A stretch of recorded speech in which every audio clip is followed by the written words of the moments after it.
ಹರೇ ಶ್ರೀನಿವಾಸ. ಶುಕ್ಲಾಂ ವರದರಂ ವಿಷ್ಣುಂ ಶಶಿವರ್ಣಂ ಚತುರ್ಭುಜಂ ಪ್ರಸನ್ನವದನಂ ಧ್ಯಾಯೇತ್ ಸರ್ವವಿಘ್ನೋಪಶಾಂತಯೇ.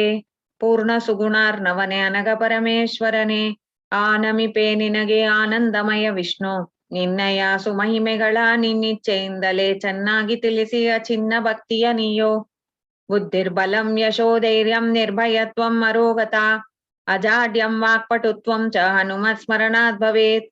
ಪೂಜ್ಯಾಯ ರಾಘವೇಂದ್ರಾಯ ಸತ್ಯಧರ್ಮರತಾಯ ಚ ಭಜತಾಂ ಕಲ್ಪವೃಕ್ಷಾಯ ನಮತಾಂ ಕಾಮಧೇನವೇ.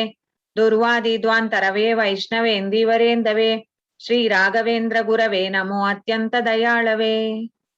ಪ್ರಸನ್ನ ವರದಂ ಧ್ಯಾಯೇತ್ ಪ್ರಸನ್ನ ಗುಣಪೂರಣಂ ಪ್ರಸನ್ನ ವೆಂಕಟಂ ವಂದೇ ಗುರು ಭಾವಂ ಪದಾಶ್ರಯೇ. ಇವತ್ ನಾವು 44ನೇ ಹಾಡನ್ನು ನೋಡ್ತೇವೆ. ಇದ್ರಲ್ಲಿ ಅವ್ರುಗಳು ಭಗವಂತನ ಕಂಡ ಮೇಲೆ ಗೋಪಿಕೆಯರು ಅವನ ಜೊತೆಲಿ ಹೇಗೆ ವಿಹರಿಸಿದ್ರು ಅಂತ ಅದು ಭಾಗವತದಲ್ಲಿ ಹೇಳಿದ್ದಾರೆ. ಅದನ್ನು ಇಲ್ಲಿ ದಾಸರು ದಾಖಲೆ ಮಾಡಿದ್ದಾರೆ. ಸ್ವಲ್ಪ ಹೆಚ್ಚು ನುಡಿಗಳಿದೆ, ನಾವು ಎಲ್ಲಿ ಎಷ್ಟು ಆಗತ್ತೋ ಅಷ್ಟು ನೋಡ್ತಾ ಬರೋಣ. ಆ ಸಖಿಯರ ಸುಖಕ್ಕೆ ಸರಿಯುಂಟೆ ಮಾಸಕ ಪೂರ್ಣ ಶಶಾಂಕ, ಶ್ರೀ ಸುರರಿಗೆ ಸುದೆ ಕೈ ಸೇರಿದ ಪರಿ ಲೇಸಾಯಿತು ಬೆಳೆತನಕ. ಆ ಸಖಿಯರ ಸುಖಕ್ಕೆ, ಈ ಗೋಪಿ ಗೋಪಿಕಾ ಸ್ತ್ರೀಯರಿಗೆ ಅವರೋಡ ಸುಖಕ್ಕೆ ಏನಾದ್ರೂ ಸರಿ ಉಂಟಾ, ಅದಕ್ ನಾವೇನಾದ್ರೂ ದೃಷ್ಟಾಂತ ಕೊಡಕ್ ಆಗೋದಾ ಅಂತ ಅನ್ನುವಂತ ಪ್ರಶ್ನೆಯನ್ನು ಮಾಡ್ಕೊಂಡು ಇದನ್ನ ಶುರು ಮಾಡ್ತಾರೆ. ಅಂದ್ರೆ ಅಷ್ಟು ಸುಖದಲ್ಲಿ ಅವ್ರಿದ್ರು ಅಂತ, ಅವ್ರು ಏನೇನ್ ಅಪೇಕ್ಷೆ ಮಾಡಿದ್ರೋ ಆ ಭಗವಂತನೋಡ ಒಂದು ಸ್ಪರ್ಶದಿಂದ ಅವ್ರಿಗೆ ಏನ್ ಸುಖ ಆಗ್ಬೇಕು ಅಂತ ಅವ್ರ ಅಪೇಕ್ಷೆ ಪಟ್ರು ಅಷ್ಟನ್ನು ಕೂಡ ಭಗವಂತ ಅವ್ರಿಗೆ ನೆರವೇರಿಸಿದ ಅಂತ ಅನ್ನೋದನ್ನ ಹೇಳೋದಿಕ್ಕೆ ಸರಿ ಉಂಟೆ ಅಂತ ಕೇಳ್ತಾರೆ. ಅದಕ್ಕೇನಾದ್ರೂ ಸಾಟಿ ಉಂಟಾ?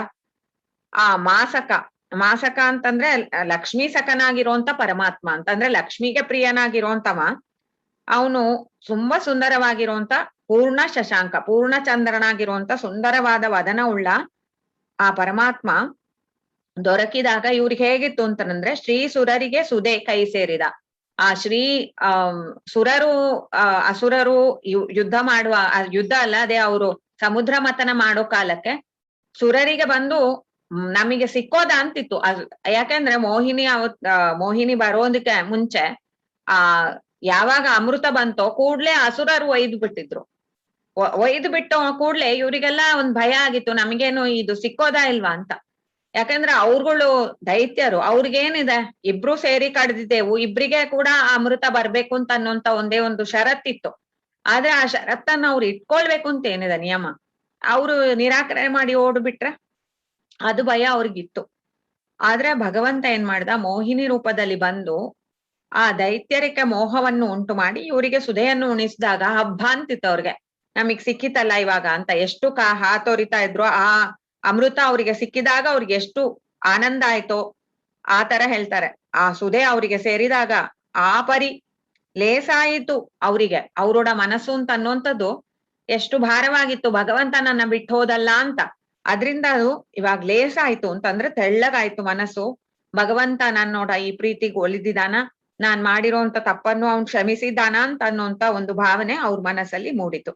ಆಮೇಲೆ ಅವ್ರು ಹೇಗೆ ಭಗವಂತನ ಪ್ರೀತಿ ಅನ್ನು ತಾವು ಗಳಿಸಿದ್ರು ಮತ್ತೆ ಅವ್ರು ತೋರಿಸಿದ್ರು ಅದನ್ನು ಇಲ್ಲಿ ಹೇಳ್ತಾರೆ.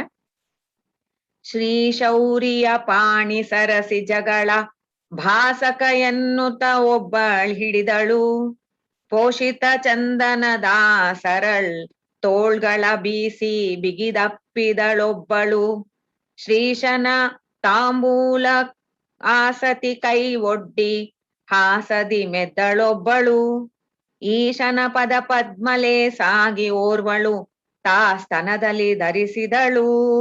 ಈ ಶ್ರೀ ಶೂರಕುಲದಲ್ಲಿ ಹುಟ್ಟಿದ ಆ ಕೃಷ್ಣ ಪರಮಾತ್ಮ ಅವನೋಡ ಪಾಣಿ ಸರಸಿಜ, ಪಾಣಿ ಅಂದ್ರೆ ಆ ಕೈಗಳು, ಕೈಯ ಒಂದು ಸರಸಿಜವಾಂಗ್ ಅಂದ್ರೆ ಅಷ್ಟು ಮೃದುವಾಗಿ ಸುಂದರವಾಗಿ ನಸುಕೆಂಪಾಗಿರುವಂತ ಆ ಕೈಗಳು. ಅವಳು ಆ ಕೈಯಿಂದ ಆ ಭಗವಂತನ ಹಿಡಿದ್ಲು ಅಂತ, ಬಾ ಸಖ ಅಂತ ಅವನ್ ಕೈಯನ್ನು ಹಿಡಿದು ಅವನನ್ನು ಕೈ ಹಿಡ್ಕೊಂಡು ಅವಳು ನಡೆದ್ಲು. ಇನ್ನೊಬ್ಳು ಏನ್ ಮಾಡಿದ್ಲು, ಪೋಷಿತ ಚಂದನದ ಸರ, ಅವನೋಡ ಆ ತೋಳುಗಳಲ್ಲಿ ಚಂದನವನ್ನು ಪೂಸಿದ್ದ. ಆ ಪೂಸಿದ ಚಂದನಮಯವಾದ ತೋಳುಗಳನ್ನು ಒಬ್ಳು ನೋಡಿದ್ಲು. ಆ ತೋಳಲ್ಲಿ ಅವಳು ತೋಳನ್ನು ಹಾಕಿದ್ಲು. ಆ ಇನ್ನೊಬ್ಳು ತೋಳಿಗೆ ತೋಳನ್ನು ಹಾಕಿ ಅಪ್ಪಿಕೊಂಡು ಅವನ್ನ ಕರ್ಕೊಂಡು ಹೋದ್ಲು.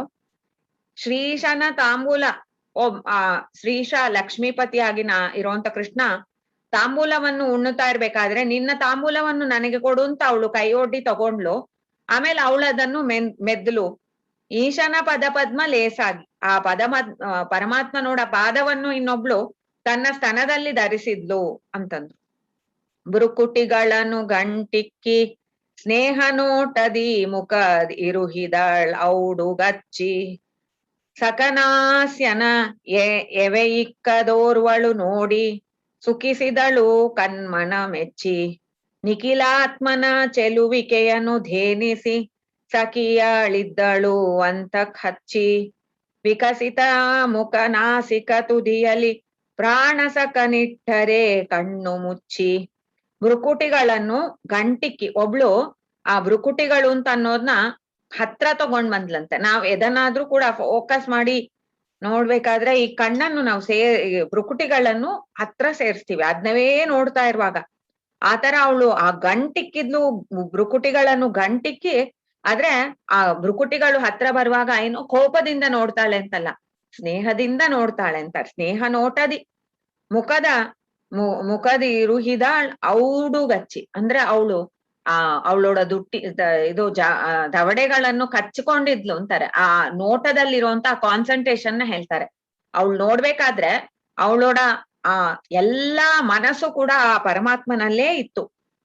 ಸಕನಾಸ್ಯನ ಆ ಸಕನಾಗಿರುವಂತ ಕೃಷ್ಣನೋಡ ಹಾಸ್ಯ ಅಂದ್ರೆ ಮುಖವನ್ನು ಎವೆಯಿಕ್ಕದಲೆ ಇನ್ನೊಬ್ಳು ಬಂದು ಕಣ್ಣನ್ನು ಮಿಣುಕ್ದೇನೆ ಕಣ್ಣನ್ನು ಹಾಗೇ ತೆರೆದಿಟ್ಕೊಂಡು ನೋಡ್ತಾ ಇದ್ಲು. ನೋಡಿ ಸುಖಿಸಿದಳು ಕಣ್ಮನದನಿದು. ಆ ಕಣ್ಣು ಅಂತ ಅನ್ನುವಂಥದಕ್ಕೆ ಇನ್ನೇನು ಹಬ್ಬ ಅಂತಂದ್ಲು. ಕೃಷ್ಣನೋಡ ಮುಖ ನೋಡಕ್ ಆಯ್ತಲ್ಲ, ಇದಕ್ಕಿಂತ ನನ್ಗೆ ಏನ್ ಬೇಕು ಅಂತ ಆ ಕಣ್ಲಿ ನೋಡ್ತಾ ನೋಡ್ತಾ ಭಗವಂತನೋಡ ಕೃಪೆಯನ್ನು ಮನಸ್ಲಿ ಆಲಿಸ್ತಾ ಅವಳು ಸುಖ ಪಡ್ತಾ ಇದ್ಲು, ಮೆಚ್ಚಿದ್ಲು ಅಂತಾಳೆ. ಎಷ್ಟು ನನಗೆ ಆನಂದ ಆಯ್ತೋ ಈ ಕೃಷ್ಣನ ನೋಡಿ ಅಂತ ಅನ್ನೋಂತ ಒಂದು ಖುಷಿ ಅವಳ ಇತ್ತು. ಧನ್ಯನಾದೇ ವಿಠಲನ ಕಂಡು ಅಂತೆಲ್ಲ ದಾಸರ್ ಹೇಳ್ತಾರಲ್ಲ, ನೋಡಿದ ಮಾತ್ರಕ್ಕೆ ಅಷ್ಟು ಆನಂದ ಆಯ್ತು ಅಂತ. ನಿಖಿಲಾತ್ಮನ ಚೆಲುವಿಕೆಯನ್ನು ಧೇನಿಸಿ ಸಖಿಯಳಿದ್ದಳು ಅಂತ ಹಚ್ಚಿ. ನಿಖಿಲ ಆತ್ಮ ಅಂದ್ರೆ ಭಗವಂತ ಯಾರು? ಎಲ್ಲಾ ಕಡೆಲೂ ತುಂಬಿರೋಂತವ. ನಿಖಿಲ ಅಂತಂದ್ರೆ ಇರೋಂತದೆಲ್ಲ ಅಂತ ಅರ್ಥ. ಅಂದ್ರೆ ಜಡಚೇತನಾತ್ಮಕವಾಗಿರುವಂತ ಈ ಪ್ರಪಂಚದೊಳಗೆ ಭಗವಂತ ಅಂತರ್ನಿಯಾಮಕನಾಗಿದ್ದಾನ. ಆ ಚೆಲುವನಾಗಿರುವಂತ ಕೃಷ್ಣನ್ನ ನೋಡಿದ್ಲು. ಇಂತ ಸುಂದರವಾಗಿ ಚಿಕ್ಕ ಹುಡುಗನಾಗಿ ಕಾಣಿಸ್ತಾ ಇದ್ದಾನಲ್ಲ, ಇವನು ಇಡೀ ಬ್ರಹ್ಮಾಂಡದಲ್ಲಿ ತುಂಬಿರುವಂತ ಸ್ವಾಮಿ ಅಂತ ಧೇನಿಸಿದ್ಲು. ಆ ಸಖಿಯಳೊಬ್ಬಳು ಅಂತ ಹಚ್ಚಿ ಅವಳು ಆ ರೂಪವನ್ನು ತನ್ನ ಅಂತರದಲ್ಲಿ ತಂದಿಟ್ಕೊಂಡು ಅದನ್ನು ಅಲ್ಲೇ ಧೇನಿಸ್ತಾ ಇದ್ಲು ಅಂತಾರೆ. ಹಚ್ಚಿ ವಿಕಸಿತ ಮುಖ ನಾಸಿಕ ತುದಿಯಲ್ಲಿ ಪ್ರಾಣ ಸಕನಿಟ್ಟರೆ ಕಣ್ಣು ಮುಚ್ಚಿ. ವಿಕಸಿತ ಮುಖ, ಒಳ್ಳೆ ಅರಳಿರುವಂತ ಮೂಗು ಅಂತ ಅನ್ನೋಂಥದ್ರೊಡ ತುದಿಯಲ್ಲಿ ಅವರು ಮೂಗಿನ ತುದಿಯಲ್ಲಿ ಬಂದು ಅವಳೋಡ ದೃಷ್ಟಿಯನ್ನು ಇಟ್ಟು ಕಣ್ಣು ಮುಚ್ಚಿದ್ಲು ಅಂತ. ಅಷ್ಟು ಧೇನಿಸ್ತಾ ಇದ್ಲು ಭಗವಂತನ ಅಂತಾರೆ. ಕಣ್ಣನ್ನು ಮುಚ್ಚಿ ದೇವರನ್ನೇ ಆ ಕೃಷ್ಣ ರೂಪವನ್ನು ತನ್ನ ಮನಸ್ಸೊಳಗೆ ತಂದು ಇಳಿಸ್ಕೊಂತ ಇದ್ಲು ಅಂತಾರೆ.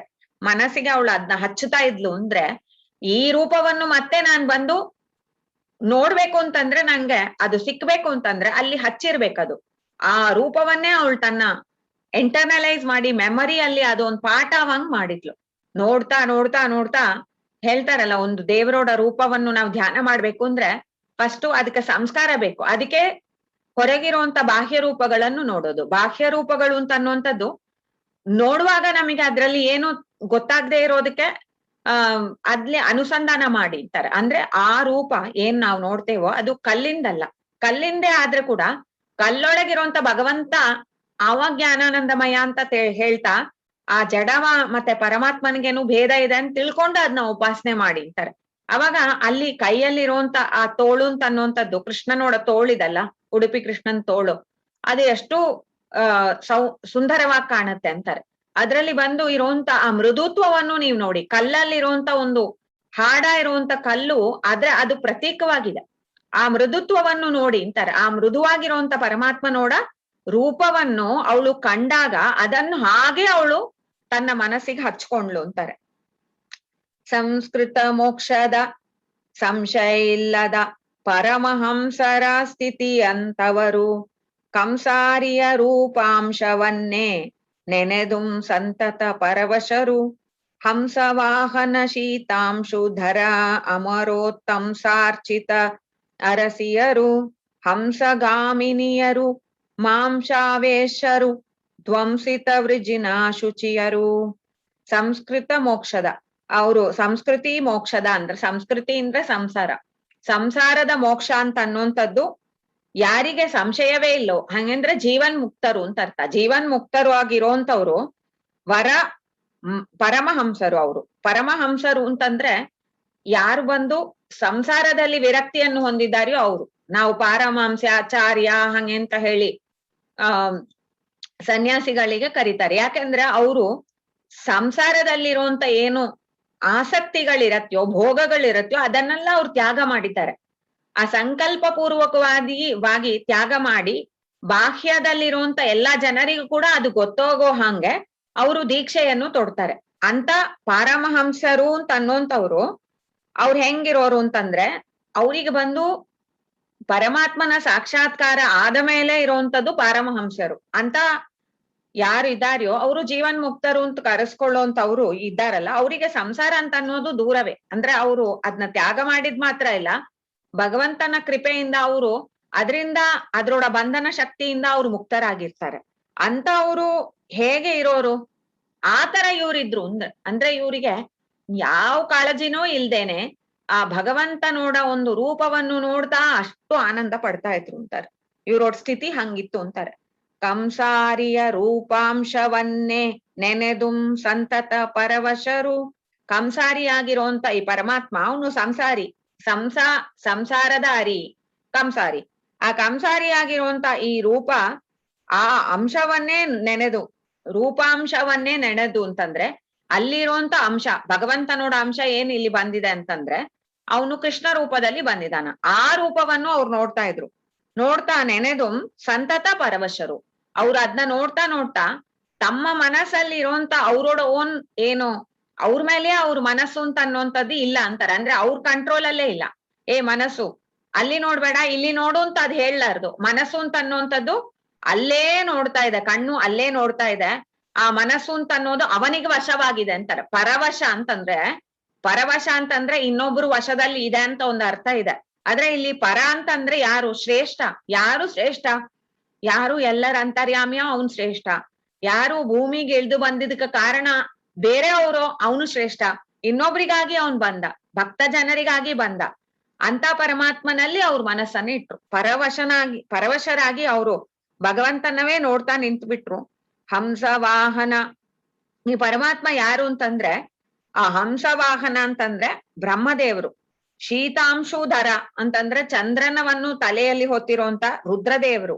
ಅಮರೋತ್ತಂಸ ಅಮರರಿಗೆ ಉತ್ತಮ ಅಂತಂದ್ರೆ ಅಲ್ಲಿ ಇಂದ್ರ, ಅಮರೇಂದ್ರ ಅಂತ ಕೂಡ ಅವನಿಗೆ ಹೆಸರು. ಆ ಇಂದ್ರ ಇವರಿಂದ ಅರ್ಚಿತ ಅಂತಂದ್ರು. ಈ ಅರ್ಚಿತವಾಗಿರುವಂತ ಆ ಪರಮಾತ್ಮ ಅವರೋಡ ಅರಸಿ ಇವರು ಅಂತಂದ್ರು. ಅರಸಿಯರು ಅಂತಂದ್ರೆ ಭಗವಂತ ಅವ್ರನ್ನ ಸ್ವೀಕಾರ ಮಾಡಿದ್ದಾನ ಅಂತ ಅನ್ವಾಗ್ಲೆ ಅವ್ರು ಬಂದು ಅವನೋಡ ಅರಸಿಯರಾದ್ರು. ಅವರು ಆ ಪರಮಾತ್ಮನ್ನ ಇಲ್ಲಿ ಡಿಸ್ಕ್ರೈಬ್ ಮಾಡ್ತಾರೆ. ಅಂದ್ರೆ ಕೃಷ್ಣನ್ನ ಯಾರು ಅಂತ ತಿಳ್ಕೊಂಡಿದ್ರಿ ಅಂತ. ಕೃಷ್ಣ ಅಂದ್ರೆ ಒಂದ್ ಗೋವಳ ಅಲ್ಲ. ಕೃಷ್ಣ ಅಂದ್ರೆ ಯಾರು ಬ್ರಹ್ಮನಿಂದ ಪೂಜಿತನು. ಜಿತಂತೆ ಪುಂಡರೀಕಾಕ್ಷಂ ಪೂರ್ಣ ಷಾಡ್ಗುಣ್ಯ ವಿಗ್ರಹಂ ಅಂತ ಅನ್ನುವಂತ ಜಿತಂತೆ ಸ್ತೋತ್ರ ಇದೆ. ಬ್ರಹ್ಮನಿಂದ ಆ ಸ್ತೋತ್ರ ಇದೆ. ಬ್ರಹ್ಮನಿಂದವೇ ಎಲ್ಲಾ ಶ್ಲೋಕಗಳು ತುಂಬಾ ಇದೆ. ಅದೇ ತರ ರುದ್ರದೇವರಿಂದ ಅವನು ಸ್ತುತ್ಯನಾಗಿದ್ದಾನ, ಆ ಇಂದ್ರನಿಂದ ಸ್ತುತ್ಯನಾಗಿದ್ದಾನ. ಈ ತರ ಆ ಭಗವಂತ ಯಾರಿದ್ದಾನ್ಯೋ ಅವನೋಡ ಅರಸಿಯರ್ ಇವ್ರು ಅಂತಂದ್ರು. ಯಾಕೆ ಇವ್ರಾದ್ರು ಇವಾಗ ಇಷ್ಟು ದಿವಸ ಇವ್ರು ಗೋಪಿಕೆಯರಾದ್ರು, ಇವಾಗ ಅವ್ರು ಹೇಗಾದ್ರು ಅಂತಂದ್ರೆ ಅವ್ರು ಹೇಳ್ತಾರೆ ಹಂಸಗಾಮಿನಿಯರು. ಈ ಹಂಸಗಾಮಿನಿಯರು ಅಂದ್ರೆ ಅವ್ರೋಡ್ ನೋಟ ಕೂಡ ಅಷ್ಟು ಹಂಸದಂಗೆ ಅವರು ನಡೀತಾ ಇದ್ದಾರೆ. ಅಷ್ಟು ಸುಂದರವಾಗಿದೆ ಅವ್ರ ನಡೆ. ಅವರು ಮಾಂಸಾವೇಶರು ಅಂತ.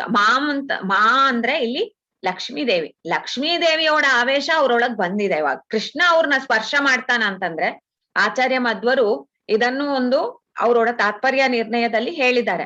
ಭಗವಂತನೋಡ ಅಂಗಸಂಗವನ್ನು ಪಡೆಯೋಂಥದ್ದು ಅಂತಂದ್ರೆ ಅದ್ ಲಕ್ಷ್ಮಿ ಒಬ್ಳಿಗೆ ತಾನ ಅರ್ಹತೆ ಇದೆ. ಲಕ್ಷ್ಮೀನ ಬಿಟ್ಟು ಬೇರೆ ಯಾರಿಗೂ ಇಲ್ಲ. ಯಾಕೆ ಇಲ್ಲ ಅಂತ ಕೇಳ್ರಿ ಅಂದ್ರೆ ಅವಳು ನಿತ್ಯ ಮುಕ್ತಳು. ಅವಳಿಗೆ ಬಂದು ಈ ಪ್ರಕೃತಿ ಸಂಬಂಧ ಇಲ್ಲ. ನಿತ್ಯ ಮುಕ್ತಳು ನಿರ್ವಿಕಾರಳು. ಬೇರೆಯವ್ರಿಗೆಲ್ಲ ಏನು ಅವ್ರೋಡ ಲಿಂಗದೇಹ ಇದೆ ಅಲ್ವಾ, ಆ ಲಿಂಗದೇಹದಲ್ಲಿ ಇರೋಂತ ಏನೇ ಅವರು ಕೊಳೆ ಇಲ್ಲ ಅಂತಂದ್ರು ಕೂಡ ಆ ಲಿಂಗದೇಹದ ಸ್ಪರ್ಶ ಇದೆ ಅಂದ್ರೆ ಪ್ರಾಕೃತಿ ಸ್ಪರ್ಶ ಇದೆ. ಅದಿಲ್ಲಂಗಿರೋಂತವಳು ಒಬ್ಳೆ ಆ ಲಕ್ಷ್ಮಿ. ಮತ್ತೆ ಅವಳಿಗಿರೋಂತ ಅರ್ಹತೆ ಬೇರೆ ಯಾರಿಗೂ ಇಲ್ಲ. ಅವಳು ಸದಾ ಕಾಲವೂ ಭಗವಂತನ ಹತ್ರವೇ ಇದ್ದು ಭಗವಂತನ ಸೇವೆಯಲ್ಲಿ ಇರುವಂತವಳು. ಅಂತ ಲಕ್ಷ್ಮಿಯೋಡ ಆವೇಶ ಇವರಲ್ಲಿ ಆಯ್ತಲ್ಲ, ಆವಾಗ ಭಗವಂತ ಅವರನ್ನು ಮುಟ್ಟುತ್ತಾನ, ಅವ್ರಿಗೆ ಬಂದು ಆನಂದವನ್ನು ಕೊಡ್ತಾನ ಅಂತ ಅಂದ್ರು. ಆ ಮಾಂಸಾವೇಶರು ಧ್ವಂಸಿತ ವೃಜಿನ, ಅವರೋಡ ಈ ವೃಜಿನ ಅಂತಂದ್ರೆ ಅವರಲ್ಲಿರುವಂತ ದೋಷಗಳು, ಆ ದೋಷಗಳೆಲ್ಲ ಹಂಗೆ ಹಾರಿ ಹೋದೆವು. ಧ್ವಂಸಿತ ಅಂತಂದ್ರೆ ನಾಶ ಆದವು, ಎಲ್ಲಾ ದೋಷಗಳು ನಾಶ ಆಗಿ ಅವರು ಶುಚಿ ಆದರು ಅಂತಾರೆ. ಶುಚಿ ಅಂತಂದ್ರೆ ತುಂಬಾ ಪವಿತ್ರರಾದರು. ಭಗವಂತ ನೋಡ ಆ ಅನುಗ್ರಹದಿಂದ ಇದಾಯ್ತು. ಅವ್ರ ಹತ್ರ ಇದ್ದಿದ್ದು ಅವರಲ್ಲಿ ತುಂಬಾ ಒಂದ್ ಸ್ವಲ್ಪ ಅಹಂಕಾರ ಬಂತು ಅಂತ. ಆ ಅಹಂಕಾರವನ್ನು ಭಗವಂತ ಪರಿಹಾರ ಮಾಡಿದ ಕೂಡ್ಲೆ ಅವರಲ್ಲಿ ಭಗವಂತ ನೋಡ ಅನುಗ್ರಹದಿಂದ ಲಕ್ಷ್ಮಿಯೋಡ ಆವೇಶ ಬಂತು. ಆವಾಗ ಅವರು ಭಗವಂತನೋಡ ಅಂಗಸಂಗಕ್ಕೆ ಅವರು ಬಂದು ಅಣಿಯಾದರು. ಆ ಭಗವಂತ ಅವ್ರ ಮೇಲೆ ಅನುಗ್ರಹದ ದೃಷ್ಟಿಯನ್ನು ಬೀರಿದ ಕೂಡ್ಲೆ ಏನೂ ಒಂದು ದೋಷ ಇಲ್ದೇನೆ ಪವಿತ್ರರಾದ್ರು. ಅಲ್ಲಿ ಲಕ್ಷ್ಮಿ ಬಂದು ಆವಿಷ್ಟಲಾದ್ಲು. ವನಜಾಕ್ಷನ ಮುಖವನಜಾಮೃತವನುಂಡು ದಣಿಯವು ಅವರಕ್ಷಿ ಮಧುಪ ವನಜನಾಭ ವನ ನಾಭಿ ವನದಲ್ಲಿ ನಲಿದವು ವನಿತೆಯ ರಕ್ಷಿ ಮೀನ ಚಲಿಪ ಮುನಿಜನದೋಳು ತನುಮನ ಧನ ಒಪ್ಪಿಸಿ ನೆನೆದರು ಇನಿಯನ ರೂಪ ಸನಕಾದಿ ವಂದ್ಯನ ಘನ ಸೌಂದರ್ಯಾಬ್ದಿಯೋಳ್ ಮುಣುಗಿಸಿ ಬಿಟ್ಟರು ಹೃತ್ತಾಪ. ವನಜಾಕ್ಷನ ಅವನೋಡ ಕಣ್ಣು ಆ ವನಜವಾಂಗಿತ್ತು. ಅಂದ್ರೆ ಯಾವಾಗ್ಲೂ ಈ ಒಂದು ಸುಂದರವಾದ ಒಂದು ದೃಷ್ಟಾಂತವನ್ನು ಯಾಕೆ ಕೊಡ್ತಾರೆ ಅಂತ ಅನ್ನೋದು, ಯಾಕೆಂತಂದ್ರೆ ಅದ್ರಲ್ಲಿ ಇರುವಂತ ಗುಣ ನಮಗ್ ಈಗಾಗ್ಲೇ ಭೂಮಿ ಲೋಕದಲ್ಲಿ ಇರುವಂತದ್ನ ನೋಡಿ ಪರಿಚಯ ಆಗಿದೆ. ಆ ವನಜ ಅಂತಂದ್ರೆ ಅದು ಸುಂದರವಾಗಿರುವಂತ ಒಂದು ಹೂ. ಆ ಹೂ ಅಂತ ಅನ್ನೋದು ಅದ್ ನಮ್ಗೆ ಕಣ್ಣಲ್ಲಿ ಆ ಜ್ಞಾಪಕ ಬರುತ್ತೆ, ಆ ಕಣ್ಣಿನ ಹೇಗೆ ಇತ್ತು ಆಕ್ಷಿ ನೋಡೋದಕ್ಕೆ ಅಂತ. ಮತ್ತೆ ಆ ನೋಟದಲ್ಲಿ ಏನು ಒಂದು ಮೃದುತ್ವ ಇತ್ತು, ಒಂದು ಸೌಂದರ್ಯ ಇತ್ತು, ಅದೆಲ್ಲ ಕೂಡ ನಮ್ ಮನಸ್ಸಿಗೆ ಬರೋ ಹಂಗ ಈ ಶಬ್ದ ಇದೆ. ವನಜಾಕ್ಷನ ಮುಖ, ಆ ವನಜಾಕ್ಷ ಅಂತ ಅನ್ನೋಂತ ಅಂತ ಮೃದುವಾಗಿ ಸುಂದರವಾಗಿರುವಂತ ಕಣ್ಣುಳ್ಳ ಆ ಪರಮಾತ್ಮನೋಡ ಮುಖ, ಅದು ವನಜಾಮೃತವನುಂಡು. ಆ ವನಜ ಅಂತ ಅನ್ನೋದು ಅವನ್ ಮುಖ ಕೂಡ ಒಂದು ವನಜವಾಂಗಿದೆ ಅಂದ್ರು. ಮುಖ ಕೂಡ ಅಷ್ಟು ಸುಂದರವಾಗಿದೆ. ಅಂದ್ರೆ ಈ ಪ್ರಪಂಚದಲ್ಲಿ ಎಲ್ಲಾ ವಸ್ತುಗಳಿಗೆ ಪ್ರಾಕೃತ ಸಂಬಂಧ ಇರತ್ತೆ. ಹೇಗ ಒಂದು ಲೋಟಸ್ ಪಾಂಡ್ ಅಲ್ಲಿ ಇದ್ರು ಕೂಡ ಅದಕ್ಕೆ ಆ ನೀರಿನ ಸ್ಪರ್ಶ ಇಲ್ದೇ ಇದೆಯೋ, ಆತರ ಭಗವಂತ ಈ ಲೋಕದಲ್ಲಿ ಅವನು ತಾನು ಈ ಸೃಷ್ಟಿಯಲ್ಲಿ ಅವನೋಡ ರೂಪವನ್ನು ಪ್ರಕಟ ಮಾಡಿದ್ರು ಕೂಡ ಅವನಿಗೆ ಇದು ಯಾವುದ್ರೋಡ ಅಂಟು ಇಲ್ಲ, ನಿರ್ಲಿಪ್ತನಾಗಿ ಅವನಿದ್ದಾನಲ್ಲ. ಆ ಪರಮಾತ್ಮನೋಡ ಆ ಮುಖವನ್ನು ಅವ್ರು ಕಂಡ ಕೂಡ್ಲೆ ಅವ್ರಿಗೆ ಅದನ್ನ ಅಮೃತ ಉಂಡ್ರು. ಆ ನೋಡ್ತಾ ಇರುವಂತ ನೋಟದ್ಲೆ ಅವ್ರಿಗೆ ಅಮೃತದ ಉಣುವಿಕೆ ಆಯ್ತು. ಅದ್ರಿಂದ ಎಷ್ಟು ಕೂಡ ಧನಿಲಾರ್ದು ಅಂತಾರೆ. ಆ ಕಣ್ಣು ನೋಡ್ತಾ ಇದ್ರೆ ಸಾಕಾ ದರ್ಶನ ಹೋಗ್ರಿ ಮುಂದೆ ಅಂತಂದ್ರೆ ನಾವು ಹೋಗಕ್ ಇಷ್ಟ ಆಗಲ್ಲ. ತಿರುಪತಿ ದರ್ಶನ್ಗೆ ಹೋಗ್ತೇವೋ, ಅಲ್ಲಿ ನಿಂತಿದ್ರೆ ಯಾರಾದ್ರೂ ನಮ್ನ ಕೈ ಹಿಡ್ದು ಸೆಳೆದು ಒಬ್ಬಬೇಕು, ಅಲ್ಲಿ ತನಕ ನಾವ್ ಹೇಳೋದಿಲ್ಲ, ಅಲ್ಲೇ ನೋಡ್ತಾ ಇರೋಣ ಅಂತಿರತ್ತೆ. ಆತರ ನಿಜವಾಗಿಯೂ ದೇವರನ್ನ ನೋಡ್ಬೇಕಾದ್ರೆ ಅದ್ ಗೋಪಿಕೆಯರಿಗೆ ಹೇಗ್ ದಣಿಯೋದು, ದಣಿಲೇಲಾರ್ದು ಅಂತಾರೆ. ಅವರು ಕಣ್ಣನ್ನು ಇಟ್ಟು ಭಗವಂತನವೇ ನೋಡ್ತಾ ಇದ್ರು. ಆ ಸ್ವಯಂಭೂ ಆಗಿರುವಂತ ಪರಮಾತ್ಮನ ಅವರು ನೋಡ್ತಾ ಇದ್ರು ಅಂತಾರೆ. ಸ್ವತಂತ್ರನಾಗಿಯೇ ಆವಿರ್ಭವಿಸುವಿ ಸ್ವಯಂಭೂ ಅಂತ ಹೇಳ್ತಾರೆ. ಸ್ವತಂತ್ರನಾಗಿ ನೀನ್ ಆವಿರ್ಭವಿಸಿ, ದೀಪಾಂತರ ಓಲು ಅಂತ. ದೀಪಗಳು ಹೇಗೆ ಒಂದು ದೀಪದಿಂದ ಇನ್ನೊಂದು ದೀಪ ಹಚ್ಚಿದ್ರೆ ಆ ದೀಪ ಯಾವ್ದು ಕುಂದೋದಿಲ್ಲ, ಅದ್ರೊಳ ಗುಣಗಳು ಹಂಗೆ ಇರತ್ತೆ. ಅದೇ ತರ ನಿನ್ನೋಡ ಒಂದೊಂದು ರೂಪವೂ ಕೂಡ ಅಂತ ರೂಪ ಇವಾಗ ನೀನ್ ಪ್ರಕಟಿಸಿದ್ದಿ, ಈ ರೂಪವನ್ನು ನೋಡಿ ನಮ್ಮೋಡ ಮನಸ್ಸು ದಣಿಯೋದೇ ಇಲ್ಲ ಅಂತಂದ್ರು. ಮತ್ತೆ ಅವನ ರೂಪದಲ್ಲಿ ನಾಭಿಯನ್ನು ನೋಡ್ತಾರೆ. ವನಜನಾಭ ವನಜನಾಭ ಅಂತಂದ್ರೆ ಪದ್ಮನಾಭ ಅಂತ ಅರ್ಥ. ಅವನೋಡ ನಾಭಿಯಿಂದ ಈ ಬ್ರಹ್ಮಾಂಡವೇ ಹುಟ್ಟಿತು ಅಂದ್ರೆ ಆ ನಾಭಿ ಎಷ್ಟು ಗಂಭೀರ ನಾಭಿ, ಎಷ್ಟು ದೊಡ್ಡದಾದ ನಾಭಿ ಅಂತಾರೆ. ಅಂದ್ರೆ ಆ ನಾಭಿಗಿರುವಂತ ಶೋಭೆ ಅದು. ನಾಭಿ ಅಂತಂದ್ರೆ ಅದು ಗಂಭೀರವಾಗಿರ್ಬೇಕು ಅಂತಾರೆ. ಅಂತ ಗಂಭೀರವಾದ ನಾಭಿ, ಸೌಂದರ್ಯಕ್ಕೆ ಪ್ರತೀಕವಾಗಿರುವಂತ ಭಗವಂತನ ನಾಭಿ ವನದಲ್ಲಿ ಅಂತಂದ್ರೆ ಅದ್ರಲ್ಲೇ ಒಂದ್ ಸಮುದ್ರ ಇತ್ತು ಅಂತಾರೆ. ಆ ನಾಭಿಯಲ್ಲಿರುವಂತ ಸಮುದ್ರವನ್ನು ಒಂದು ಮೀನು ಅಂತ ಅನ್ನೋದ್ರೆ ಅದ್ರೊಳಗೆ ವಿಹಾರ ಮಾಡೋದಿಲ್ಲ ಸಮುದ್ರದೊಳಗೆ. ಆತರ ಇವರೋಡ ಅಕ್ಷಿ ಮೀನುಗಳು, ಅಕ್ಷಿ ಅಂತ ಅನ್ನೋದು ಕಣ್ಣು ಕೂಡ ಮೀನಾಂಗಿತ್ತು.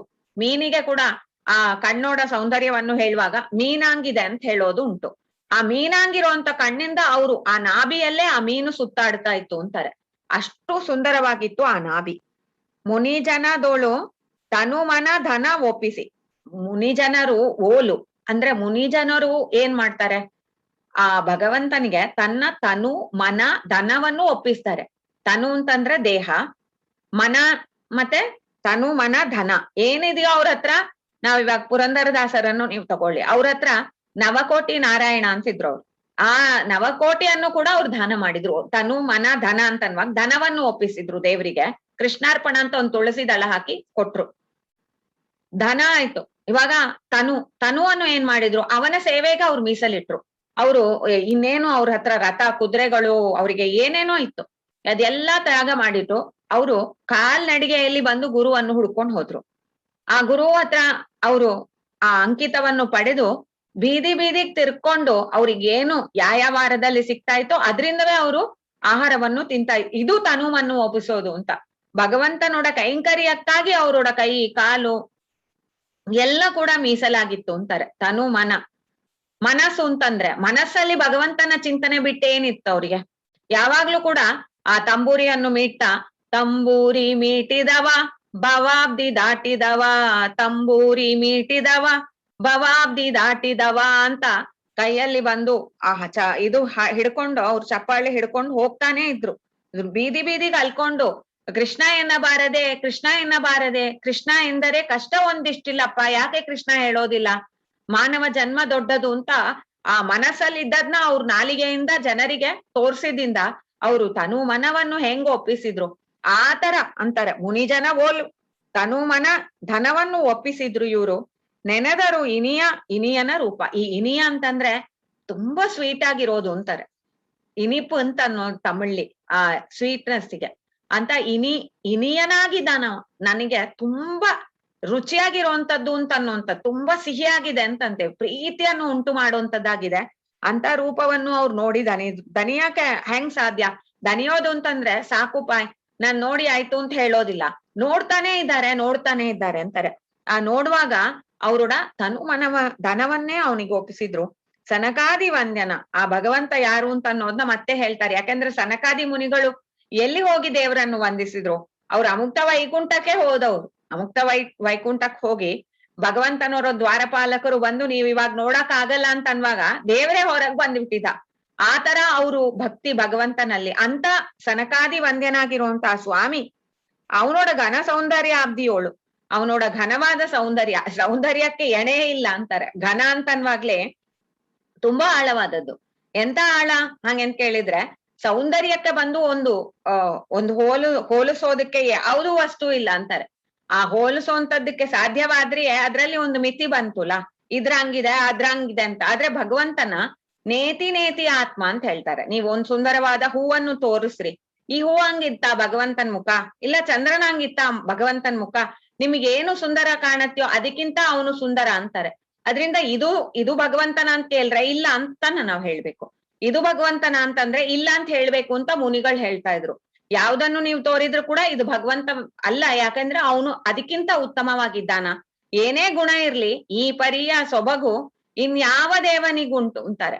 ಸೌಂದರ್ಯದಲ್ಲಿ ಸೌಂದರ್ಯ ಇವನು, ಗುರುತ್ವದಲ್ಲಿ ಗುರುವು ಇವನು, ಇವನಿಗಿಂತ ಉತ್ತಮವಾದವ್ರು ಯಾರಿದ್ದಾರಪ್ಪ ಅಂತ ಹೇಳಿದವರು ದಾಸರಾಯರು. ಅಂತ ಆ ಭಗವಂತನೋಡ ಸೌಂದರ್ಯದೋಳು ಮುಣುಗಿಸಿ ಬಿಟ್ಟರು ಹೃತ್ತಾಪ. ಹಾಗೆ ಅವನೋಡ ಆ ಸೌಂದರ್ಯದಲ್ಲಿ ಮುಳುಗಿ ಅವರು ಹೃದಯದಲ್ಲಿದ್ದ ತಾಪವನ್ನೇ ಅವರು ಬಿಟ್ರು ಅಂತಾರೆ. ತಾಪ ಅಂತ ಅನ್ನುವಂಥದ್ದೇ ಹೋಯ್ತು ಅವ್ರಿಗೆ. ಈಗ ಇದರಿಂದ ನಮಗೇನ್ ಸಂದೇಶ ಬರುತ್ತೆ ಅಂತ ನೋಡಿ. ಯಾರಿಗಾದ್ರೂ ಕೂಡ ಒಂದು ತಾಪ ಇತ್ತು, ಒಂದ್ ಭಯ ಇತ್ತು, ಒಂದ್ ಕಷ್ಟ ಇತ್ತು ಅಂತಂದ್ರೆ ಅದನ್ನು ಬಿಡ್ಬೇಕು ನಾವು. ಅಂದ್ರೆ ಅದನ್ನ ಹೋಗಲಾಡಿಸೋಕು ಅಂತ ನಮಗಿದ್ರೆ ನಾವೇನ್ ಮಾಡ್ಬೇಕು? ತನು ಮನ ಧನವನ್ನು ಒಪ್ಪಿಸಬೇಕು, ಭಗವಂತನಿಗೆ ಒಪ್ಪಿಸ್ಬೇಕು ಅಂತಾರೆ. ನಿನ್ನ ಇಚ್ಛೆ ಅಂತೆ ಇದ್ ನಡಿಲಿ. ಹಾಗೆ ಒಂದು ಮಾತನ್ನು ನಾವು ಬಂದು ಶಿರಸ ವಹಿಸಕ್ ಸಾಧ್ಯ ಆಯ್ತು ಅಂತಂದ್ರೆ ನಮ್ಗೇನ್ ರೀತಿಯಲ್ಲಿ ಇರೋದು ತೊಂದ್ರೆ? ಯಾವಾಗ್ಲೂ ನಾವು ಆಲೋಚನೆ ಅಂತ ಅನ್ನುವಂಥದ್ದೇ ಇಲ್ಲ. ದೇವರ ಆಲೋಚನೆ ಇದ್ರೆ ಹೇಗ್ ಭಯ ಬರೋದು? ಮನಸ್ಸು ಅಂತ ಅನ್ನೋದು ಅವನಿಗೆ ಒಪ್ಪಿಸಿದ್ರು ಅಂತಂದ್ರೆ ಏನರ್ಥ? ಮನಸ್ಸಲ್ಲಿ ಅವನನ್ನೇ ಧ್ಯಾನ ಮಾಡಿದ್ರು. ಅವನು ಧ್ಯಾನದಲ್ಲಿ ಅವನು ಇರ್ಬೇಕಾದ್ರೆ ಬೇರೆ ಯಾವ್ದು ಹೆಂಗಲ್ಲಿ ಬರಾಕ್ ಸಾಧ್ಯ ಅಂತ. ಆ ರೀತಿಯಲ್ಲಿ ತಾನ ನಾವು ತಿಳಿಬೇಕಾದದ್ದು ಭಗವಂತನಲ್ಲಿ ಎಷ್ಟೆಷ್ಟು ನಾವು ಮನಸ್ಸು ಇಡ್ತೇವೋ ಅಷ್ಟೆಷ್ಟು ಮನಸ್ಸೊಳಗೆ ಬೇರೆ ವಿಚಾರಗಳು ಬರಾಕ್ ಸಾಧ್ಯತೆವೇ ಇಲ್ಲ. ಬೇರೆ ವಿಚಾರಗಳು ಬರ್ದೇ ಹೋದ್ರೆ ಅವ್ರಿಗೆ ಸಂಸಾರದಲ್ಲಿರುವಂತ ಗಂಟುಗಳು ಹಾಗೆ ಬಿಚ್ಕೊಂಡು ಹೋಗ್ತಾ ಇರತ್ತೆ. ಆತರ ಇಲ್ಲಿ ಬಂದು ಅವರು ಶುಚಿತ್ವವನ್ನು ಪಡೆದು ಭಗವಂತನಲ್ಲೇ ತಮ್ಮ ಮನಸ್ಸನ್ನು ಇಟ್ಟು ಎಲ್ಲಾ ತಾಪವನ್ನು ಕಳ್ಕೊಂಡ್ರು. ವಿಜ್ಞಾನೋದಯ ಸುಗ್ಗಿಯು ಯೋಗಿ ಜನಗಾಗಿರೆ ಮನೋಹರ್ಷ ವೆಗ್ಗಳಿಸಿತು ಶ್ರೀ ಯಜ್ಞೇಶ್ವರ ಪದ ಸ್ವರ್ಗದ ಲೋಭೋತ್ಕರ್ಷ ಒಗ್ಗೂಡಿದ ಸ್ತ್ರೀ ವರ್ಗಕ್ಕೆ ತೋರ್ವ ಅಪವರ್ಗವು ಈ ಪರಿತೋಷ ಸ್ವರ್ಗೀ ಗರಿವರು ಭಕ್ತಾಗ್ರೇಯರು ಗೋವೇರು ನಿರ್ಗತ ಶೋಕರು ಸಹಸಾ. ವಿಜ್ಞಾನೋದಯ ಸುಗ್ಗಿಯು, ವಿಜ್ಞಾನ ಅಂತನ್ನುವಂಥದ್ದು ಉದಯ ಆಯ್ತು ಅಂತಂದ್ರೆ, ಸುಗ್ಗಿಯು ಅಂತಂದ್ರೆ ಆ ಒಂದು ಸುಖಕರವಾಗಿರುವಂತ ಆ ಸ್ಟೇಟ್ ಅಂತಾರೆ. ಯಾವ ಯೋಗಿ ಜನರಿಗೆ, ಯೋಗಿ ಜನರು ಬಂದು ಕೂತ್ಕೊಂಡು ಇದು ತಪಸ್ ಮಾಡ್ತಾರೆ, ಶ್ರೀ ಕೃಷ್ಣಾಯ ನಮಃ ಅಂತ ಮನಸ್ಲಿ ಹೇಳ್ತಾ ಇರ್ತಾರೆ. ಸಡನ್ ಆಗಿ ಅವ್ರಿಗೊಂದ್ ಫ್ಲಾಶ್ ಆಗತ್ತೆ, ಆ ಕೃಷ್ಣ ಅಂದ್ರೆ ಯಾರು ಅಂತ. ಕೃಷ್ಣ ಅಂದ್ರೆ ನಕಾರೋ ಬಲಂ, ಎಲ್ಲಾ ಬಲದಿಂದ ಕೂಡಿದವ. ಅವನು ಬಂದು ಎಲ್ಲಾ ಕರ್ಮಗಳನ್ನು ಮಾಡುವ ಆ ಸರ್ವಕರ್ತನಾಗಿರುವಂತ ಭಗವಂತ ಅಂತ. ಅದನ್ನು ತಿಳಿದಾಗ ಅವ್ರಿಗೊಂದ್ ಫ್ಲಾಶ್ ಬರತ್ತಲ್ಲ, ಅವಾಗ ಅವರು ಆ ಹಾಡಕ್ ಶುರು ಮಾಡ್ತಾರೆ. ಆ ಹಾಡು ಅಂತ ಅನ್ನುವಂಥದ್ರು ಯಾವ ರೀತಿಲ್ ಬೇಕಾರೆ ಅದು ಒಂದು ಹರಿಕಥಾಮೃತ ಸಾರವಾಗ್ಬೋದು, ಹರಿಕಥಾ ಸಾರ ಆಗ್ಬೋದು, ಅಥವಾ ದೇವ್ರ ನಾಮ ಆಗ್ಬೋದು, ಇಲ್ಲ ಒಂದು ಉಘಾಭೋಗ ಆಗ್ಬೋದು, ಸುಳಾದಿ ಆಗ್ಬೋದು, ಯಾವ್ದ್ ಬೇಕಾದ್ರೆ ಆಗ್ಬೋದು. ಆದ್ರೆ ಅವರು ಆ ಧ್ಯಾನದಲ್ಲಿ ಇರುವಾಗ ಅವ್ರಿಗೆ ಈ ಆಲೋಚನೆ ಸಡನ್ ಆಗಿ ಫ್ಲಾಶ್ ಆತಲ್ಲ, ಅದ್ನ ಹೇಳ್ತಾರೆ. ಅದು ಎಷ್ಟು ಸುಂದರವಾಗಿರುವಂತ ಒಂದು ನೆಲೆ ಅವ್ರಿಗೆ. ಆ ಮುನಿಜನರು ಅಂತ ಅನ್ನೋಂಥವ್ರು ಧ್ಯಾನ ಮಾಡ್ತಾ ಇರ್ಬೇಕಾದ್ರೆ ಅವ್ರಿಗೆ ಆಯು ವೃದ್ಧಿ ಆಗೋದು, ಶ್ರೇಯಸ್ಸು ಬರುವುದು, ಕಾಯ ನಿರ್ಮಲಿನ ಕಾರಣವಾಗೋದು, ಮಾಯಾ ಹಿಂದಾಗುವುದು, ನಾನಾ ರೋಗದ ಬೀಜ ಬೇಯಿಸಿ ಕಳೆಯುವುದು ವೇಗದಿಂದ. ಈಗ ಅವ್ರು ಹೇಗ್ ಸಾಧ್ಯ ಹೇಳೋದಿಕ್ಕೆ ಅಂತ? ಯಾಕಂದ್ರೆ ಅವ್ರು ಅದನ್ನ ಕಂಡ್ರು. ಏನ್ ಕಂಡ್ರು? ಯಾರು ಧನ್ವಂತ್ರಿಯನ್ನು ಸ್ತೋತ್ರ ಮಾಡ್ತಾರ್ಯೋ ಅವ್ರಿಗೆ ಬಂದು ಆಯು ವೃದ್ಧಿ ಆಗೋದು, ಅಂದ್ರೆ ಅವ್ರೋಡ ಆಯುಷಲ್ಲಿ ಅವ್ರು ಏನ್ ಕೆಲ್ಸಗಳು ಮಾಡ್ಬೇಕೋ ಅದಕ್ ಬೇಕಾದ ತಾಕತ್ ಅವ್ರಿಗೆ ಬರೋದು, ಅದು ಧನ್ವಂತ್ರಿಯೋಡ ಅನುಗ್ರಹ ಅಂತಾರೆ. ಧನ್ವಂತ್ರಿನ ಆಯು ವೃದ್ಧಿ ಆಗೋದು, ಶ್ರೇಯಸ್ ಬರೋದು. ಶ್ರೇಯಸ್ಸು ಅಂತಂದ್ರೆ ಸಾಧನೆ ಅಂತ ಅನ್ನುವಂಥದ್ದು, ಅಂದ್ರೆ ಭಗವಂತನ್ ಪ್ರೀತಿಕರವಾಗಿರುವಂತ ಕೆಲ್ಸಗಳು ಅಂತ ಅನ್ನುವಂಥದ್ದು ಅವ್ರಿಗೆ ಅನಾಯಾಸವಾಗಿ ಅವ್ರಿಗೆ ಬರೋದು ಅಂತಾರೆ. ಎಷ್ಟು ಉತ್ತಮ ನೋಡ್ರಿ. ಬರೀ ಆರೋಗ್ಯ ಬಂದ್ರೆ ಏನ್ ಪ್ರಯೋಜನ? ಆರೋಗ್ಯದಲ್ಲಿ ನಾವು 100 ವರ್ಷ ಬಾಳಿದ್ರು ಕೂಡ ಶ್ರೇಯಸ್ ಇಲ್ದೆ ಹೋದ್ರೆ ಹೇಗೆ? ಅದ್ನ ನೋಡಿ ಎಷ್ಟು ಚಂದವಾಗಿ ಅವ್ರಿಗೆ ಆ ವಿಜ್ಞಾನ ಅಂತಂದ್ರೆ ಇದು ದೇವರನ್ನು ತಿಳಿದು ಆ ದೇವರೋಡ ಅನುಗ್ರಹ ಹೇಗಿದೆ ಅಂತ ಅವ್ರು ನಮ್ಗೆ ಎಕ್ಸ್ಪ್ಲೇನ್ ಮಾಡ್ತಾರೆ. ಶ್ರೇಯಸ್ಸು ಬರುವುದು, ಕಾಯ ನಿರ್ಮಲಿನ ಕಾರಣವಾಗೋದು. ಅವಾಗ ಅಂತಾರೆ ಮೂರನೇದಾಗಿ ಕಾಯ ನಿರ್ಮಲಿನ, ದೇಹ ಅಂತ ಅನ್ನೋದು ಆ ನಿರ್ಮಲಿನವಾಗಿರೋದು ಅಂತ. ಮಲಿನಗಳು ಅಂತ ಅನ್ನೋದ್ರಿಂದ ದೇಹಕ್ಕೆ ರೋಗ, ಅದನ್ನೇ ಪರಿಹಾರ ಮಾಡುವ ಆ ಧನ್ವಂತ್ರಿ ಅಂತ.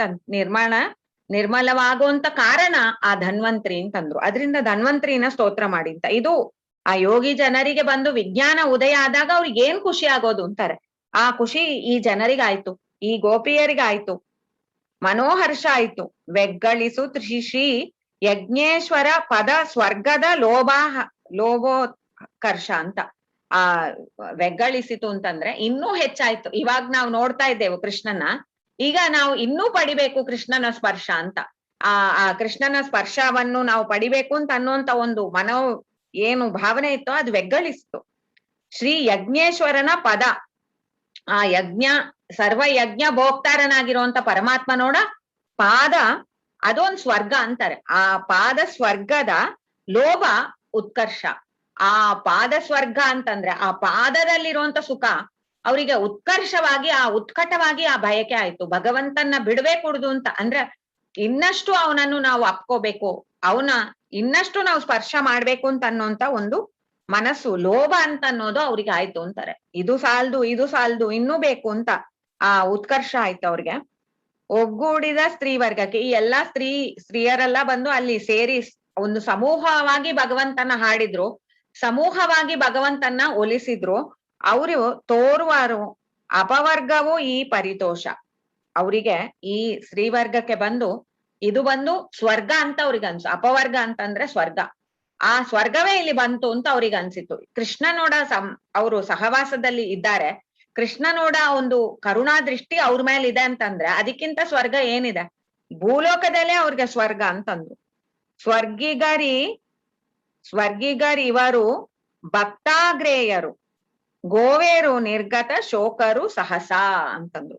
ಸ್ವರ್ಗಿಗರು ಅಂತಂದ್ರೆ ಅವರು ಇಲ್ಲಿ ಸ್ವರ್ಗ ಆಯ್ತಲ್ಲ, ಸ್ವರ್ಗದ ಲೋಕದ ವಾಸಿಯರು ಅಂತಾರೆ. ಸ್ವರ್ಗದಲ್ಲೇ ಇರೋಂತವ್ರು ಇವರೆಲ್ಲ ಅಂತ. ಇದ್ರಿಂದವೇ ಅವ್ರು ಸೂಚಿಸ್ತಾರೆ, ಇವ್ರು ಗೋಪಿಕೆಯರು ಅಂತಂದ್ರೆ ಯಾವ್ದೋ ಹೆಣ್ಮಕ್ಳಲ್ಲ, ಇವ್ರ ಹಿಂದೆಯಿಂದವೇ ತಪಸ್ ಮಾಡಿದವರು. ಸ್ವರ್ಗಿಗರು ಅಂತಂದ್ರೆ ಅವ್ರಿಗೆ ತಿಳಿದವ್ರು, ಸ್ವರ್ಗದಲ್ಲಿರುವಂತ ದೇವತೆ ಗುಂಪಿಗೆ ಸೇರಿದವ್ರು ಇವ್ರು ಅಂತಾರೆ. ಅಂತ ಸ್ವರ್ಗಿಗರು ಅಂತ ಅನ್ನುವಂತವ್ರಿಗೆ ದೇವರೋಡ ಒಂದು ಮಹಾತ್ಮ್ಯ ಜ್ಞಾನ ಅಂತೂ ಇದ್ದೇ ಇರತ್ತೆ. ಆ ಇದ್ದವರು ಬಂದು ಭಗವಂತನ ಪ್ರೀತಿ ಮಾಡಿಸೋಂತದ್ರಲ್ಲಿ ಈ ಜನ್ಮವನ್ನು ತಕೊಂಡು ಆ ಲಕ್ಷ್ಮೀ ಆವೇಶದಿಂದ ಕೂಡಿ ಭಗವಂತನ ಸ್ಪರ್ಶ ಮಾಡಿ ಆ ಸ್ಪರ್ಶವನ್ನು ಅನುಭವಿಸಿದ್ರು, ಸುಖವನ್ನು ಅನುಭವಿಸಿದ್ರು. ಈ ಗೋವೇರು ನಿರ್ಗತ ಶೋಕರು, ಇವ್ರಿಗೆ ಏನು ಶೋಕವೇ ಇಲ್ಲ, ಶೋಕವನ್ನೇ ದೂರ ಓಡಿಸ್ಬಿಟ್ರು.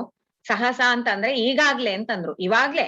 ಅದೇನು ಅಂದ್ರೆ ಭಗವಂತನ ಅನುಗ್ರಹ ಆದ ಕೂಡ್ಲೆ, ಅದಕ್ಕೇನು ಒಂದು ಸಮಯ ಇಲ್ಲ, ಒಂದಿಷ್ಟು ಕಾಲ ವೇಟ್ ಮಾಡ್ಬೇಕು ಅಂತಲ್ಲ, ಇಲ್ಲ, ಈಗಾಗ್ಲೇ ಅಂತಂದ್ರು. ಭಗವಂತ ಅವ್ರ ಮೇಲೆ ಅನುಗ್ರಹ ದೃಷ್ಟಿ ಬೀರಿದ ಕೂಡ್ಲೆ ಅವ್ರಿಗೆ ಅಂತ ಸುಖ ಆಯ್ತು. ಸ್ವರ್ಗದಲ್ಲೇ ಇರೋಂತವ್ರು ಇವ್ರು, ಸ್ವರ್ಗದಲ್ಲಿ ಇರೋಂತ ಅನುಭವವನ್ನು ಇಲ್ಲಿ ಭೂಲೋಕದಲ್ಲೇ ಅವ್ರು ಪಡೆದ್ರು. ಇನ್ನಷ್ಟು ಭಗವಂತನೋಡ ಪಾದದ ಒಂದು ಲೋಭ ಅವ್ರಿಲ್ಲಿ ಆಯ್ತು ಅಂತಂದ್ರೆ ಉತ್ಕೃಷ್ಟವಾದ ಒಂದು ಪ್ರೀತಿ ಅವ್ರಿಗೆ ಬಂತು. ನಾವು ಭಗವಂತನ ಬಿಡ್ಲೇಬಾರ್ದು, ಅವನ್ನ ನಾವು ಅಪ್ಕೊಂಡೇ ಇರ್ಬೇಕು ಅಂತ ಅನ್ನುವಂತ ಒಂದು ಅನುಭವ ಅವ್ರಿಗೆ ಬಂತು ಅಂತ ಹೇಳ್ತಾ ಇದನ್ನು ನಾವು ಸಮರ್ಪಣೆ ಮಾಡೋಣ. ಅಸ್ಮದ್ ಗುರುವಂತರ್ಗತ ಭಾರತೀ ರಮಣ ಮುಖ್ಯ ಪ್ರಾಣಾಂತರ್ಗತ ಶ್ರೀ ಗೋಪಾಲಕೃಷ್ಣ ಪ್ರೇರಣ್ಯ ಗೋಪಾಲಕೃಷ್ಣ ಪ್ರೀತ್ಯರ್ಥಂ. ಶ್ರೀ ಕೃಷ್ಣಾರ್ಪಣಮಸ್ತು. ಹರೇ ಶ್ರೀನಿವಾಸ.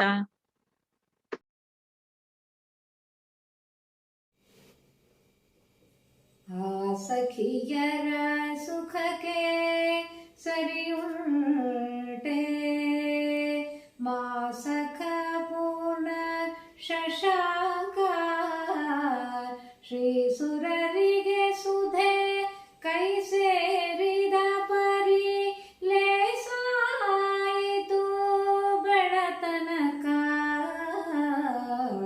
ಸಖಿಯರ ಸುಖಕ್ಕೆ ಸರಿಯುಂಟೆ ಶ್ರೀ ಶೌರ್ಯ ಪಾಣಿ ಸರಸಿ ಜಗಳ ಬಾಸಖ ಎನ್ನುತ್ತ ಒಬ್ಬಳ ಹಿಡಿದಳು ಪೋಷಿತ ಚಂದನದ ಸರದೋಗಳ ಬೀಸಿ ಬಿಗಿದ ಪಿದಳೊಬ್ಬಳು ಶ್ರೀಶನ ತಾಂಬೂಲಕ ಸತಿ ಕೈಯೊಡ್ಡಿ ಹಾಸದಿ ಮೇದಳೊಬ್ಬಳು ಈಶನ ಪದ ಪದ್ಮಲೆ ಸಾಗಿ ಓರ್ವಳು ತಾಸ್ತನದಲ್ಲಿ ಧರಿಸಿದಳು ಸಖಿಯರ ಸುಖಕ್ಕೆ ಸರಿಯುಂಟೆ ಭ್ರುಕುಟಿಗಳನ್ನು ಗಂಟಿಕೆ ಸ್ನೇಹ ನೋಟದಿ ಮುಖದಿರುಹಿದಳು ಉಡುಗಚ್ಚಿ ಸಖನಾಸ್ಯವ ಯವಯಿಕ್ಕದೋರ್ವಳು ನೋಡಿ ಸುಖಿಸಿದಳ್ ಕಣ್ಮನ ಮೆಚ್ಚಿ ನಿಖಿಲಾತ್ಮನ ಚೆಲುವಿಕೆಯನು ಧೇನಿಸಿ ಸಖಿಯಳಿದ್ದಳು ಅಂತ ಖಚ್ಚಿ ವಿಕಸಿತ ಮುಖಿ ನಾಸಿಕ ತುದಿಯಲಿ ಪ್ರಾಣ ಸಖನಿಟ್ಟರೆ ಕಣ್ಣು ಮುಚ್ಚಿ ಆ ಸಖಿಯರ ಸುಖಕ್ಕೆ ಸರಿಯುಂಟೆ ಸಂಸ್ಕೃತಿ ಮೋಕ್ಷದ ಸಂಶಯಿಲ್ಲದ ಪರಮಹಂಸರ ಸ್ಥಿತಿಯಂತವರು ಕಂಸಾರಿಯ ರೂಪಾಂಶವನ್ನೇ ನೆನೆದುಂ ಸಂತತ ಪರವಶರು ಹಂಸವಾಹನ ಶೀತಾಶುಧರ ಮರೋತ್ತಂ ಸಾಚಿತ ನರಸಿಯರು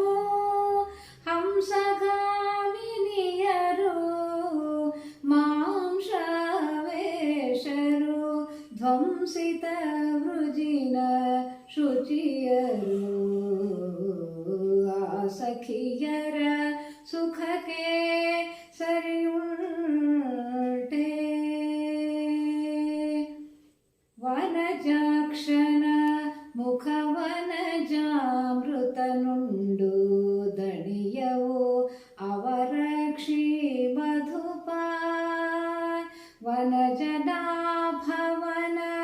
ನಾಭಿವನದಿಲಿ ನಲಿದವು ವನಿತೆಯರ ಕ್ಷಿಮೀನ ಚಲಿಪ ಮುನಿಜನದೋಲು ತನುಮನ ಧನವೊಪ್ಪಿಸಿ ನೆನೆದರು ಇನಿಯನ ರೂಪ ಸನಕಾದಿ ವಂದ್ಯನ ಘನ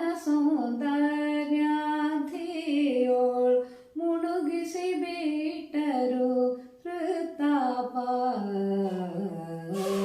ಆ ಸಖಿಯರ ಸುಖಕ್ಕೆ ಸರಿಯುಂಟೆ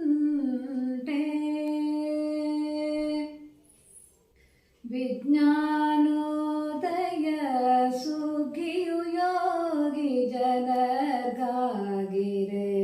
ಮನೋಹರ್ಷ ಪೆಗ್ಗಣಿಸಿತು ಶ್ರೀಯಜ್ಞೇಶ್ವರ ಪದ ಸ್ವರ್ಗದ ಲಾಭೋತ್ಕರ್ಷ ಒಗೂಡಿದ ಸ್ತ್ರೀವರ್ಗಕ್ಕೆ ತೋರ್ವ ವರ್ಗವು ಈ ಪರಿತೋಷ ಸ್ವರ್ಗಿದರವರು ಭಕ್ತಾಗ್ರೇಯರು ಸ್ವರ್ಗಿದರಿವರು ಭಕ್ತಾಗ್ರೇಯರು ಗೋವೆರು ನಿರ್ಗತ ಶೋಕರು ಸಹಸ ಸಖಿಯರ ಸುಖಕ್ಕೆ ಸರಿಯುಂಟೆ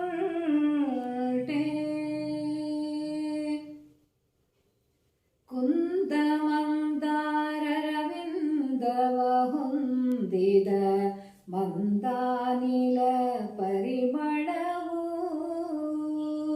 ಮಾಂದ್ಯ ಸುಶೈಲತ್ಯವು ಒಂದು ವಿರಹಿಗಳ ಆನಂದದ ವೃದ್ಧಿಗೆ ಗೆಲವು ಮಂದಗಮನೆ ಕಾಳಿಂದಿಯ ಕೂಲದ ಸುಂದರ ಪುಣಿನ ಸ್ಥಳವು ಅಂದೋಪುವ ಶಾರದೆಂದು ಬೆಳಗಿನಲಿ ನಂದ ಜನಟಣೆಗೆ ನಲಿವು ಆ ಸಖಿಯರ ಸುಖಕ್ಕೆ ಸರಿಯುಂಟೆ ಚಿರಜೇಂಕರಿ ಪಾಶಚರಣ ಮಂಜುಳ ಘೋಷ ಹರಿಣಾಕ್ಷರ ಕವಿಗಳಿಗೆ ಹರಿಯ ಸಂದರುಷನ ಸ್ಪರುಶನಲೋಸದಿ ಸ್ಮರ ಶರದಂ ಪಟಳತಾಗೆ